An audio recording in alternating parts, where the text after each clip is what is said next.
अस्सलाम वालेकुम व्यूअर्स। नवाज शरीफ साहब, मैंने आपको बताया था आज से 15 दिन पहले कि यूके जाने के लिए बिल्कुल तैयार हैं, क्योंकि ये बात वो बखूबी जानते हैं अगर चीफ जस्टिस साहब को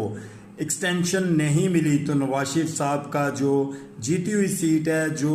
उन्होंने एक औरत से छीनी है, जीती नहीं है, छीनी है, फॉर्म 47 के ऊपर, 2 नंबर फॉर्म 47 के ऊपर, उनकी वो सीट दोबारा रीओपन होगी और वो दोबारा से एक नॉर्मल इंसान हो जाएंगे। एमएनए का लेबल जो उनके ऊपर लगा हुआ है वो उतर जाएगा और वो सीट दोबारा से डॉक्टर यास्मीन साहिबा को वापस कर दी जाएगी। इसलिए वो बाहर भागने की कोशिश में है, क्योंकि उनको लगता है कि चीफ जस्टिस साहब को एक्सटेंशन नहीं मिलेंगी। आपको अंदर की बात बताएं कि हमारे जो इस्टेब्लिशमेंट के आर्मी चीफ हैं, हमारे पाक आर्मी चीफ जो हैं जनाब, वो भी यही चाहते हैं कि चीफ जस्टिस साहब को एक्सटेंशन ना दी जाए, क्योंकि इन आने वाले दिनों में 2 एक्सटेंशन पेंडिंग हैं।